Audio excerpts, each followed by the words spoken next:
അസ്സലാമു അലൈക്കും വറഹ്മത്തുള്ളാഹി വബറകാതുഹു. ബിസ്മില്ലാഹിർ റഹ്മാനിർ റഹീം. സ്നേഹമുള്ള നേതാക്കളെ, സഹോദരി സഹോദരന്മാരെ, ചരിത്രത്തിൻ്റെ ഏറ്റവും വലിയ പ്രതിസന്ധി നിറഞ്ഞ ഒരു കാലഘട്ടത്തിലൂടെയാണ്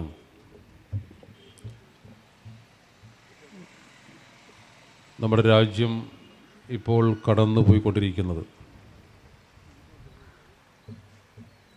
അത് ഒരു വിഷയത്തിൽ മാത്രം ഒതുങ്ങുന്ന ഒരു കാര്യമല്ല.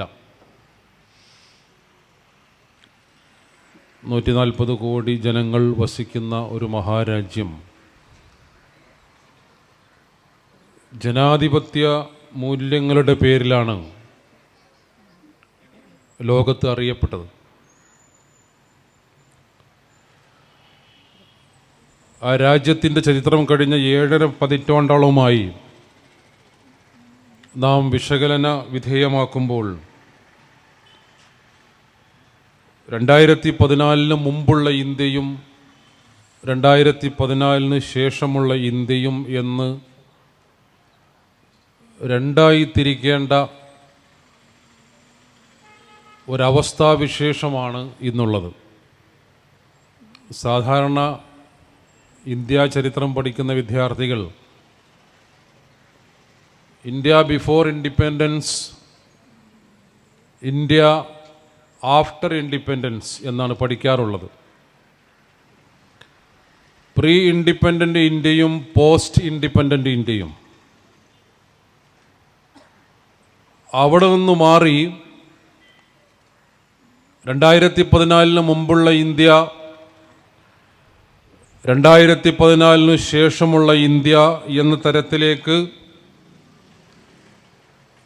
ഇന്ത്യ ചരിത്രം വിലയിരുത്തപ്പെടേണ്ട ആസുരമായ ഒരു കാലഘട്ടമാണ് ഇന്ന്.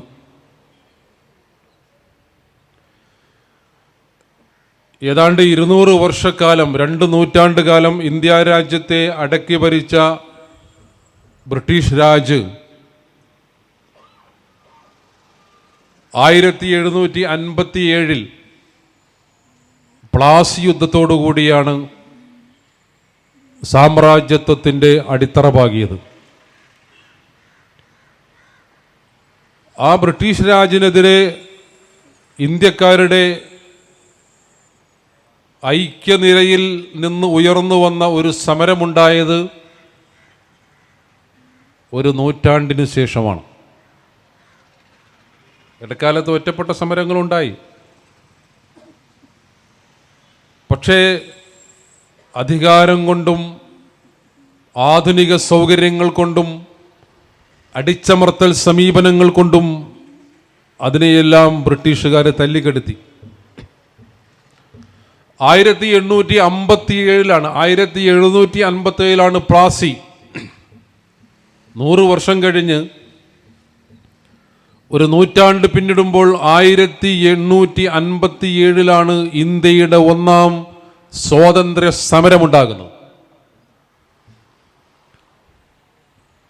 അത് വെറുമൊരു ശിപായി ലഹളയാകുന്നു, കലാപമാകുന്നു എന്ന്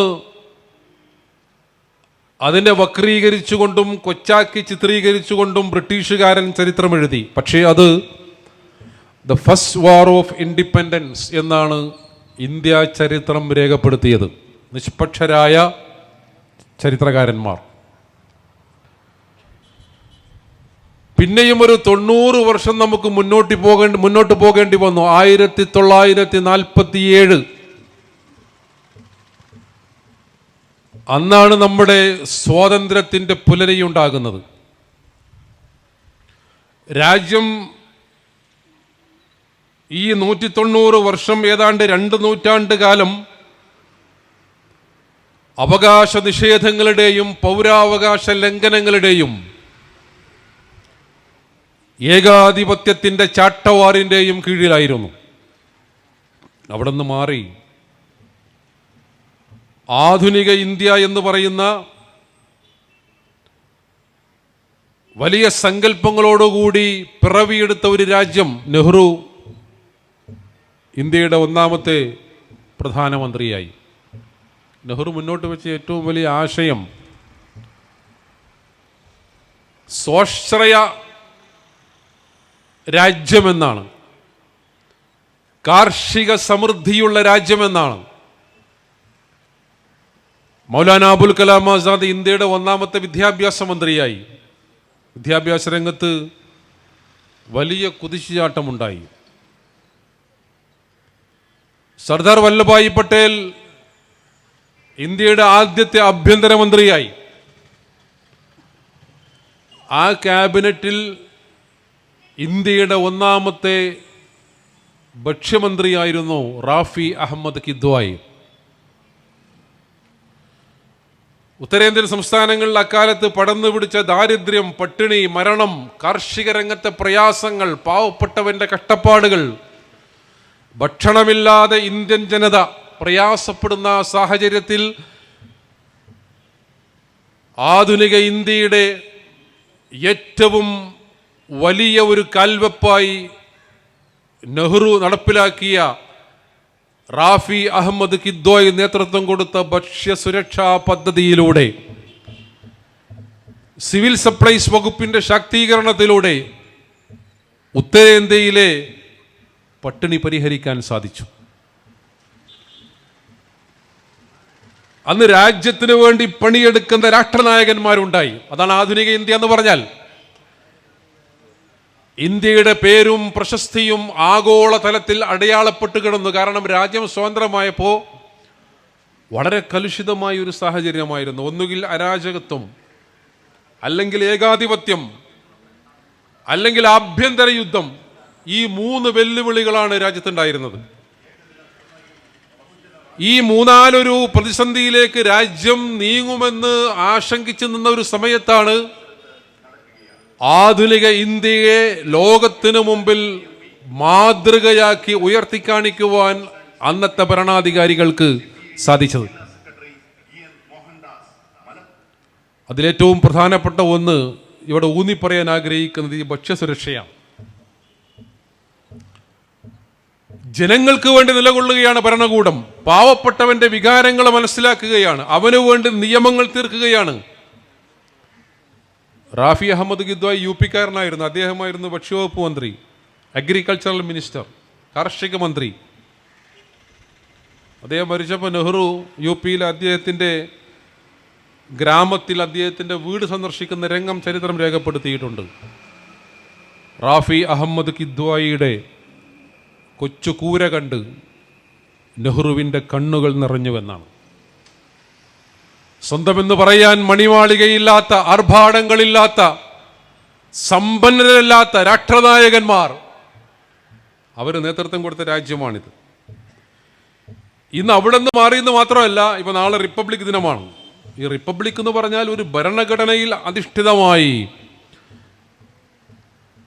ഒരു റിട്ടൺ കോൺസ്റ്റിറ്റ്യൂഷനിൽ അധിഷ്ഠിതമായി, ജനാധിപത്യ മൂല്യങ്ങൾ ഉയർത്തിപ്പിടിച്ചുകൊണ്ട് ഒരു ഫെഡറൽ രാഷ്ട്രമായി, ഒരു സെക്കുലർ രാഷ്ട്രമായി, പ്ലൂരാലിറ്റിയെ അംഗീകരിക്കുന്ന, വൈവിധ്യങ്ങളെ അംഗീകരിക്കുന്ന ഒരു രാഷ്ട്രമായി നാം ശിരസ്സുയർത്തി നിന്നു എന്നതാണ്. ഇന്ന് ജനാധിപത്യ മൂല്യങ്ങൾ ധ്വംസിക്കപ്പെടുകയാണ്, മതേതരത്വം കശാപ്പ് ചെയ്യപ്പെടുകയാണ്, ബഹുസ്വരതയെ ഏകാത്മകതയിലേക്ക് കൊണ്ടുപോകുവാൻ വേണ്ടി ഭരണകൂടം മുൻകൈയെടുക്കുകയാണ്. ഡൈവേഴ്സിറ്റിയാണ് ഈ രാജ്യത്തിൻ്റെ ആധാരം എന്ന് പറയുന്ന ഡൈവേഴ്സിറ്റിയെ തകർക്കുകയാണ്. അത് സാഹിത്യ പ്രവർത്തകരായിരുന്നാലും, പത്രപ്രവർത്തകരായിരുന്നാലും, മതം അനുഷ്ഠിക്കുന്ന ആളുകളായിരുന്നാലും, ന്യൂനപക്ഷങ്ങളായിരുന്നാലും, എഴുത്തുകാരായിരുന്നാലും, തങ്ങൾക്ക് അനഭിമതരാണ് എന്ന് തോന്നുന്ന ആളുകളെ മുഴുവൻ വേട്ടയാടുന്ന, നോക്കൂ, കിരാതമായി വേട്ടയാടുകയാണ്, കൊലപ്പെടുത്തുകയാണ്, കൊന്നു തള്ളുകയാണ്. അവിടെയാണ് ഗോവിന്ദ് പൻസാരെ, കൽബുർഗി ഉണ്ടാകുന്നത്, ഗൗരി ലങ്കേഷ് ഉണ്ടാകുന്നത്. ഗാന്ധിയുടെ നേരെ ഗർജിച്ച തോക്ക് ഇപ്പോഴും ഗർജിച്ചു കൊണ്ടിരിക്കുകയാകുന്നു എന്നതാണ് സമകാല ഇന്ത്യയെ ചിന്തിപ്പിക്കേണ്ടുന്ന ഏറ്റവും പ്രധാനപ്പെട്ട ഒരു കാര്യം. എത്ര ബില്ലുകളാണ് UAPAയുമായി ബന്ധപ്പെട്ട കാര്യങ്ങൾ. NIA നടപ്പിലാക്കിക്കൊണ്ടിരിക്കുന്ന കിരാതമായ നടപടികൾ തങ്ങൾക്ക് അനഭിമതരാണ് എന്ന് തോന്നുന്ന ആളുകൾക്ക് നേരെ കരിനിയമങ്ങൾ പ്രയോഗിക്കുകയാണ്. ഇപ്പം കാർഷിക നിയമങ്ങളുമായി ബന്ധപ്പെട്ടുകൊണ്ട് ഏതാണ്ട് 30ഓളം തൊഴിൽ നിയമങ്ങൾ എടുത്തു കളഞ്ഞു. അതിൽ സംഘടനാ സ്വാതന്ത്ര്യവുമായി ബന്ധപ്പെട്ട നിയമങ്ങളുണ്ട്, പണിമുടക്കിനുള്ള സ്വാതന്ത്ര്യമുണ്ട്, അതേപോലെ തന്നെ സംഘടിക്കുവാനുള്ള സ്വാതന്ത്ര്യം. ഇങ്ങനെ കാർഷിക മേഖലയിൽ അടിസ്ഥാന വർഗങ്ങളുമായി ബന്ധപ്പെട്ട ഒരുപാട് നിയമങ്ങൾക്ക് കൂച്ചുവിലം കിട്ടു. പുതിയ കാർഷിക നിയമങ്ങളുമായി ബന്ധപ്പെട്ട ചർച്ച ഇവിടെ വന്നിരിക്കും, ഇനി വരാനിരിക്കുന്നവരും പറയാൻ സാധ്യതയുള്ളത് കൊണ്ട് ഞാൻ ആ ഭാഗത്തേക്ക് പോകുന്നില്ല.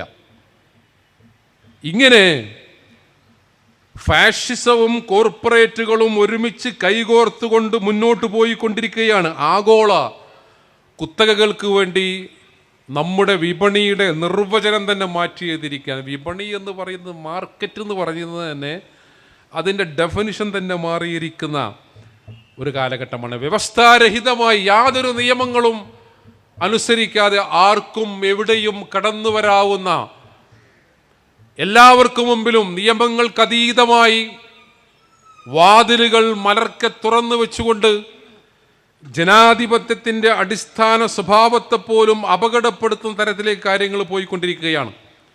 ഒരു ഡസനിലധികം ചർച്ചകൾ കഴിഞ്ഞപ്പോൾ കർഷകരുമായിട്ട്. ഒരു ജനാധിപത്യ സർക്കാരാണെങ്കിൽ 2 മാസമായി മരം കോച്ചുന്ന തണുപ്പിൽ വൃദ്ധരായ കർഷകരായ ആളുകൾ, നോക്കൂ നിങ്ങൾ, ആ ഡൽഹിയിലെ നിരത്തുകളിൽ നമ്മെ വിറങ്കലിപ്പിക്കുന്ന തണുപ്പാ. കാരണം ഈ നിയമം വന്നു കഴിഞ്ഞാലുണ്ടാകുന്ന അപകടങ്ങൾ എത്ര വലുതാണ് എന്ന് കർഷകർക്കറിയാം. ആ കിരാത നിയമങ്ങൾക്ക് ബലിയാടുകളാകുന്നതിലും ഭേദം ഇന്ദ്രപ്രസ്ഥത്തിൽ ഈ ഗവൺമെന്റിന്റെ തിരുമുറ്റത്ത് തങ്ങളുടെ ജീവൻ ഹോമിക്കപ്പെടുകയാണ് നല്ലത് എന്ന ദൃഢനിശ്ചയത്തിലാണ് ഇന്ത്യയിലെ സാധാരണക്കാരായ കർഷകർ എന്നുള്ളത്. കണ്ടില്ലെന്ന് നടിക്കുകയാണ് ഏകാധിപതികളെ പോലെ. ഇവിടുത്തെ മാധ്യമങ്ങൾ അതിന് കൂട്ടുനിൽക്കുകയാണ്, മുത്തശ്ശി പത്രങ്ങൾ അതിന് കൂട്ടുനിൽക്കുകയാണ്, കോർപ്പറേറ്റുകൾ അതിനു വേണ്ട സാമ്പത്തികമായ സഹായങ്ങൾ ചെയ്യുകയാണ്. അതുകൊണ്ട് ഒരു ഫാഷിസ്റ്റ് ഭരണകൂടത്തിൽ നിന്ന് ഒരിക്കലും തന്നെ ജനാധിപത്യ മൂല്യങ്ങൾ നിങ്ങൾ പ്രതിഷ്ഠിക്കേണ്ടതില്ല, നിങ്ങൾ പ്രതീക്ഷിക്കേണ്ടതില്ല, നീതി നിങ്ങൾ പ്രതീക്ഷിക്കേണ്ടതില്ല എന്ന് ഈ കർഷക സമരത്തോടുള്ള പ്രതികരണത്തിലൂടെ ഈ ഭരണകൂടം വീണ്ടും വീണ്ടും വിളിച്ചു പറഞ്ഞുകൊണ്ടിരിക്കുകയാണ്. അതാണ് അപകടം എന്ന് പറഞ്ഞാൽ. മാത്രവുമല്ല, ഇവിടെ സൂചിപ്പിച്ച വിഷയവുമായി ബന്ധപ്പെട്ട് 1-2 കാര്യങ്ങൾ പറഞ്ഞുകൊണ്ട് തന്നെ അവസാനിപ്പിക്കുകയാണ്. ജനുവരി 26 റിപ്പബ്ലിക് ദിനം വരുമ്പോൾ ഭരണഘടനാധിഷ്ഠിതമായി ഈ രാജ്യം മുന്നോട്ട് പോകുന്നതിൽ നമ്മൾ അഭിമാനം കൊള്ളുന്ന ദിവസമാണ്. പക്ഷെ അതിന് നേരെ വിരുദ്ധമായി ഈ രാജ്യത്തെ പൗരന്മാരെ ദ്രോഹിക്കുന്നതിനുള്ള നിയമങ്ങൾ, ഇപ്പൊ കാർഷിക മേഖലയിൽ ഏറ്റവും പുതുതായി നടന്നുകൊണ്ടിരിക്കുന്ന തീവട്ടിക്കൊള്ളകൾ, അതിൻ്റെ അടിവേരുകൾ പിഴുതുകളയുന്ന രൂപത്തിലുള്ള നിയമങ്ങൾ. അത് ഏറ്റവും പ്രധാനപ്പെട്ട ഒന്ന് ജനറ്റിക്കലി മോഡിഫൈഡ് സീഡ്സ് ആണ്. എന്ന് പറഞ്ഞാൽ പരമ്പരാഗതമായി കർഷകർ ഉപയോഗിച്ചു കൊണ്ടിരിക്കുന്ന വിത്തുകളിൽ ജനിതകമായ മാറ്റങ്ങൾ വരുത്തി ആ വിത്തുകൾ മാർക്കറ്റ് വൽക്കരിക്കുക. അത് ബ്രിട്ടീഷ് രാജ് പോലെ, ഫാഷിസ്റ്റ് രാജ് പോലെ, കോർപ്പറേറ്റ് രാജ് എന്ന് വിളിക്കാവുന്ന ഒരു ഇടപെടലാണത്. ഇപ്പോൾ ഹൈ ഈൽഡിങ് വെറൈറ്റീസ് എന്ന് പറഞ്ഞുകൊണ്ട് അത്യുൽപാദന ശേഷിയുള്ള വിത്തുകൾ നമ്മുടെ നാട്ടിൽ നമ്മൾ വിളയിറക്കി കൃഷി ചെയ്യാറുണ്ട്. ഇത് ജനറ്റിക്കലി മോഡിഫൈഡ് സീഡുകളാണ് എന്ന് പറയുന്നത്. നാടൻ വിത്തുകൾ ഉപയോഗിച്ചുകൊണ്ട് കൃഷി ചെയ്യുന്ന കർഷകർ ജനറ്റിക്കലി മോഡിഫൈഡ് സീഡ്സ് വരുമ്പോൾ സ്വാഭാവികമായും അത് ഉപയോഗിക്കും. കാരണം അതിന് ഏറ്റവും നല്ല ഉദാഹരണമാണ് പെപ്സിക്കോ കമ്പനി നടപ്പിലാക്കിയ അവരുടെ ലെയ്സ് എന്ന് പറയുന്ന പ്രൊഡക്റ്റിന് അവർ ഉപയോഗിക്കുന്ന പൊട്ടാറ്റോ. അത് വലിയ വിവാദമായതാണ് നമ്മുടെ രാജ്യത്ത്. അവർക്ക് ലെയ്സ് ഉണ്ടാക്കാൻ ആവശ്യമായ ഈ പൊട്ടാറ്റോക്ക് ഇത്ര മില്ലിമീറ്റർ വിടുത്ത് വേണമെന്നൊരു കണക്കുണ്ട്. അങ്ങനെ അവർ ജനറ്റിക്കലി മോഡിഫൈഡായ വിത്ത് ഉപയോഗിച്ചുകൊണ്ട് ഗുജറാത്തിലെ കർഷകർക്ക് ആ വിത്ത് കൊടുത്തുകൊണ്ട് വ്യാപകമായി ഉരുളക്കിഴങ്ങ് ഉൽപ്പാദിപ്പിച്ചു. നല്ല ഉരുളക്കിഴങ്ങ്, നമ്മുടെ നാട്ടിലൊക്കെ പലപ്പോഴും അങ്ങനെയുള്ള ഉരുളക്കിഴങ്ങ് വരുന്നുണ്ട്, നല്ല വലുപ്പമുണ്ടാകും. അതിനെ കീടങ്ങൾ ആക്രമിക്കുകയില്ല. 2-3 കിലോ പിന്നെ തൂക്കിയാൽ ഒരു 5-6 എണ്ണം ഉണ്ടെങ്കിൽ 2-3 കിലോ ആകും. അത്ര ക്വാളിറ്റി തോന്നുന്ന ലെയ്സ് കമ്പനി പുറത്തിറക്കിയ ഉരുളക്കിഴങ്ങ് എല്ലാ കർഷകരും അത് വാങ്ങി കൃഷി ചെയ്തു. അവർക്ക് നല്ല വിളവുണ്ടായി. അത് ഈ കമ്പനി വ്യാപകമായി വാങ്ങാൻ തയ്യാറായി. അവർക്ക് നല്ല ലാഭമുണ്ടായി. എല്ലാ കർഷകരും ഇതിലേക്ക്, ആ സെഗ്മെന്റിലേക്ക് മാറി എന്ന് മനസ്സിലാക്കിയപ്പോൾ പെപ്സിക്കോ കമ്പനി പറഞ്ഞു അതിൻ്റെ പാറ്റന്റ് ഞങ്ങൾക്കാണെന്ന് പറഞ്ഞു. ഇതാണ് ചതി. അപ്പോഴേക്ക് അവിടെ സംഭവിക്കുന്നത് എന്താ? പരമ്പരാഗതമായി കർഷകർ ഉൽപ്പാദിപ്പിച്ചു കൊണ്ടിരുന്ന ഉരുളക്കിഴങ്ങിൻ്റെ വിത്തുകൾ ആരെ കയ്യിലും ഇല്ലാതെ പോകും. അത് ഉൽപ്പാദിപ്പിക്കുവാനുള്ള വളങ്ങൾ ലഭിക്കാതെ പോകും. അതിന് പറ്റിയ രൂപത്തിലായിരിക്കുകയില്ല മണ്ണുണ്ടാവുക. പരമ്പരാഗതമായ തനത് കൃഷി രീതി അപകടപ്പെടും. ഈ കോർപ്പറേറ്റുകൾ കൊടുക്കുന്ന വിത്ത് മണ്ണിൽ നട്ട് അത് മാത്രം കൃഷി ചെയ്യുവാൻ കർഷകർ നിർബന്ധിതരാകും. ഇതാണ് ജനറ്റിക്കലി മോഡിഫൈഡ് സീഡ്സിൻ്റെ പ്രത്യേകത. അതിന് വേറൊരു പ്രത്യേകതയുണ്ട്. അത് കൃഷി ചെയ്യുമ്പോൾ നമുക്കും തോന്നുന്നത് ഭയങ്കര ലാഭമാണല്ലോ. കാരണം ഇതിന് പെസ്റ്റിസൈഡൊന്നും അധികം ഉപയോഗിക്കേണ്ടി വരില്ല. വളങ്ങൾ കുറച്ച് മതി, വല്ലാതെ ചീഞ്ഞു പോവുകയില്ല. പെസ്റ്റിസൈഡ് ഉപയോഗിക്കേണ്ടെന്ന് പറയാൻ കാരണം ഈ കീടങ്ങൾക്ക് ഇതിൻ്റെ വാസന കിട്ടാത്ത രൂപത്തിലാണ് ഇത് മോഡിഫൈ ചെയ്യുക. ജനറ്റിക്കലി മോഡിഫൈഡ് സീഡുകൾ ഒരിക്കലും കീടങ്ങൾക്ക് വാസനിച്ചിട്ട് കണ്ടെത്താൻ കഴിയില്ല. കാരണം അങ്ങനെ ജനിതകമായ മാറ്റങ്ങൾ വരെ അതിൽ നടത്തിയിരിക്കുന്നു. അപ്പോൾ കീടം കുത്തൂല, തുരന്നു പോകൂല, 100% വിളയുണ്ടാകും. ഇനി ഒരാൾ ഈ ചതി മനസ്സിലാക്കിയിട്ട് പരമ്പരാഗത കൃഷിയിലേക്ക് തിരിയണം എന്ന് ആഗ്രഹിക്കുമ്പോൾ അയാൾക്ക് ആ വിത്ത് കിട്ടാത്ത അവസ്ഥ ഉണ്ടാവും. അപ്പോഴേക്ക് ഭൂമിയുടെ അവകാശവും ഉൽപ്പന്നങ്ങളുടെ അവകാശവും വിത്തിൻ്റെ അവകാശവും കോർപ്പറേറ്റുകൾ കൈയടക്കിയിരിക്കും. പിന്നെ ഏത് വിത്ത് കൃഷി ചെയ്യണമെന്നും അത് എത്ര വിലക്ക് വാങ്ങണമെന്നും അത് എങ്ങനെയാണ് കൃഷി ചെയ്യേണ്ടത് എന്നും ഒക്കെ അവർ തീരുമാനിക്കും. ഇതാണ് ഈ കാർഷിക നിയമവുമായി ബന്ധപ്പെട്ട് വരാനിരിക്കുന്ന ഏറ്റവും വലിയ അപകടം. ഇത് നമ്മുടെ താഴെ തട്ടിൽ നമ്മൾ ബോധവൽക്കരിക്കേണ്ട ഒരു വിഷയമാണ്. നമ്മൾ വിചാരിച്ചത് ഡൽഹിയിലുള്ള കർഷകരെ മാത്രം ബാധിക്കുന്ന ഒരു വിഷയമാണ് ഇത് എന്നാണ്. അങ്ങനെയല്ല. അപ്പോൾ ഇപ്പോൾ നമ്മുടെ നാട്ടിൽ മാങ്ങ, ചക്ക, പപ്പായ പോലെയുള്ള സാധനങ്ങൾക്കൊക്കെ ഈ ജനറ്റിക്കലി മോഡിഫൈഡ് പാറ്റന്റുകൾ വരാൻ പോകണമെന്നാണ്. സത്യത്തിൽ ഇന്ത്യ രാജ്യത്ത് നിലവിലുള്ള നിയമപ്രകാരം കാർഷിക വിത്തുകൾക്ക് പാറ്റന്റ് എടുക്കാൻ പാടില്ല. നിങ്ങൾ ഗൂഗിളിൽ പോയിട്ട് പ്ലാന്റ് പാറ്റന്റ് എന്ന് അടിച്ചു നോക്കും, ഒരുപാട് ആർട്ടിക്കിൾസ് വായിക്കാൻ കിട്ടും. ഈ പ്ലാന്റ് പാറ്റന്റ്സുമായി ബന്ധപ്പെട്ട് ഇന്ത്യ രാജ്യത്തെ നിയമം എന്താണെന്ന് വെച്ച് കഴിഞ്ഞാൽ പ്ലാന്റുകൾക്ക് ഇങ്ങനെ പാറ്റന്റ് എടുക്കാൻ പാടില്ല എന്നായിരുന്നു. അത് ഈ ഗവൺമെന്റ് വന്നപ്പോൾ ജനറലൈസ് ചെയ്തത് മാത്രമല്ല, ചെറിയ ഒരു വിത്തിൽ ഒരു ചെറിയ ജനിതക മാറ്റം വരുത്തിയാൽ എനിക്ക് ആ വിത്തിൻ്റെ പാറ്റന്റ് എടുക്കാൻ കഴിയും. പിന്നെ ആർക്കും ഇത് ഉപയോഗിക്കാൻ പാടില്ല. ഞാൻ അതിനെ ഒരു ഓണർ എന്ന് പറഞ്ഞാൽ. അപ്പോൾ കുത്തകകൾ ചെയ്യുന്നത് എന്താ വെച്ച് കഴിഞ്ഞാൽ, ഇപ്പോൾ കീടം ആക്രമിക്കാത്ത വിത്ത് എന്ന് പറഞ്ഞിട്ടൊരു വിത്തിൽ ചെറിയ എന്തെങ്കിലും മാറ്റം വരുത്തിയിട്ട് മൂപ്പര് മാർക്കറ്റിൽ ഇറക്കിയാൽ പിന്നെ അത് മൂപ്പരെ വിത്തായി. ഇതിനേക്കാളും വലിയൊരു അപകടം എന്ന് അറിയോ? ഇങ്ങനെ പാറ്റന്റ് എടുത്ത വിത്തുകളുടെ പാറ്റന്റ് ഞങ്ങൾ പുതുക്കിത്തരാമെന്ന് പറഞ്ഞുകൊണ്ട് അമേരിക്കൻ ഗവൺമെന്റ് ഇന്ത്യയെ സമീപിച്ചു. മോഡിയുടെ 2ാമത്തെ US സന്ദർശനത്തിൽ ഉണ്ടാക്കിയ ഒരു എഗ്രിമെന്റ് അതാ. മൂപ്പർ അവിടെ പോയി ഇങ്ങനെ തിരിച്ചു വരുമ്പോൾ നമ്മൾ പല കാര്യങ്ങളും ഫേസ്ബുക്കിലും വാട്സപ്പിലൊക്കെ വായിക്കും. ഇതിനകത്ത് മൂപ്പർ ഈ പ്രധാനമന്ത്രി ഒരുപാട് കാര്യങ്ങൾ പോയിട്ട് ഒപ്പിടുന്നുണ്ട്. അതിൽ ഒപ്പിട്ടൊരു കാര്യം എന്താ പറയുക, മോഡിയുടെ 2nd വിസിറ്റിലിട്ട ഒരു ഒപ്പ്, അമേരിക്കയിലെ ശാസ്ത്രജ്ഞന്മാർ ഇന്ത്യയിലെ വിത്തുകളുടെ പാറ്റന്റിൻ്റെ പാറ്റൻഷിപ്പ് പുതുക്കി കൊടുക്കും, അവിടുത്തെ ശാസ്ത്രജ്ഞന്മാർ തീരുമാനിക്കും എന്ന് പറഞ്ഞപ്പോൾ നമ്മുടെ പ്രധാനമന്ത്രി വിചാരിച്ചു ഇതൊരു ഭയങ്കര സംഗതിയാണല്ലോ. സത്യത്തിൽ അത് വളരെ വലിയൊരു ചതിയാണ്. കാരണം എന്താ വെച്ച് കഴിഞ്ഞാൽ അവിടുത്തെ ശാസ്ത്രജ്ഞന്മാർ തീരുമാനിക്കുകയാണ് ഇവിടുത്തെ കാര്യങ്ങൾ. ഇവിടെ ആര് ഏത് വിത്ത് ഉൽപ്പാദിപ്പിക്കണമെന്നുള്ള പാറ്റന്റ് അവിടെ നിന്ന് കൊടുക്കുക. ഇങ്ങനെ അമേരിക്കക്ക് നമ്മുടെ വിത്തുൽപാദന രംഗം പോലും തീരെഴുതി കൊടുക്കപ്പെട്ടിരിക്കുന്നു എന്ന നമ്മളറിയാത്ത വലിയൊരു ചതിക്കുഴിയുടെ വക്കിലാണ് ഇപ്പോൾ നമ്മൾ നിൽക്കുന്നത്. ഇത് മാത്രമല്ല, അടുത്ത കാലത്ത് വന്ന ഒരു പഠനം, 20 ലക്ഷത്തോളം കടലിൽ മത്സ്യം പിടിക്കുന്നിടത്ത് വരെ ഈ സംഗതി വരാൻ പോകണം. എൻ്റെ ഓർമ്മ ശരിയാണെങ്കിൽ 200 നോട്ടിക്കൽ മൈലാണെന്നാണ് തോന്നുന്നത്. 200 നോട്ടിക്കൽ മൈൽ വരെ സ്റ്റേറ്റ് ഗവൺമെൻറ്റിൻ്റെ പരിധിയാണ്. അവിടെ മീൻ പിടിക്കാൻ ആരുടെ പെർമിഷൻ വേണം? സ്റ്റേറ്റ് ഗവൺമെൻറ്റിൻ്റെ ലൈസൻസ് വേണം. 200 മീറ്റർ കഴിഞ്ഞാൽ പിന്നെ കേന്ദ്ര ഗവൺമെൻറ്റിൻ്റെ ഏരിയയായി പ്രഖ്യാപിക്കാൻ പോവുക. അവിടെ മീൻ പിടിക്കണമെങ്കിൽ കേന്ദ്ര ഗവൺമെൻറ്റിൻ്റെ ലൈസൻസ് വേണം. സ്വാഭാവികമായും കേന്ദ്ര ഗവൺമെൻറ്റിൻ്റെ പരിധിയിലുള്ള ആഴക്കടൽ പ്രദേശം കോർപ്പറേറ്റുകൾക്ക് തീരെഴുതി കൊടുക്കാൻ പോകുന്നു. കര മാത്രമല്ല കടലും വിൽക്കാൻ പോകുന്നു എന്ന വളരെ ഭീകരമായൊരവസ്ഥയിലേക്കാണ് കാര്യങ്ങൾ പോയിക്കൊണ്ടിരിക്കുന്നത്. ഇവിടെ ഗ്യാസ് കുറ്റിയുമായി, ഗ്യാസിന് 10 രൂപ കൂടിയപ്പോൾ ഗ്യാസ് കുറ്റിയുമായി റോഡിലിറങ്ങിയ ഇവിടത്തെ സംഘ് പരിവാര സംഘടനകളെയൊന്നും ഗ്യാസ് കുറ്റിക്ക് 800ഉം 900ഉം ആയപ്പോൾ നമ്മൾ റോഡിൽ കണ്ടില്ല. ഈ രാജ്യസ്നേഹം പറയുന്ന കപട ദേശീയവാദികളായ ആളുകളെ ഈ രാജ്യം മുഴുവൻ വിറ്റാലും റോട്ടിലെന്ന് മാത്രമല്ല സമൂഹത്തിൻ്റെ ഒരു കോണിലും നിങ്ങൾക്ക് അവരെ കാണുവാൻ കഴിയില്ല. കാരണം ഇത് രാജ്യസ്നേഹമല്ല, ഇത് ആർത്തിയാണ്.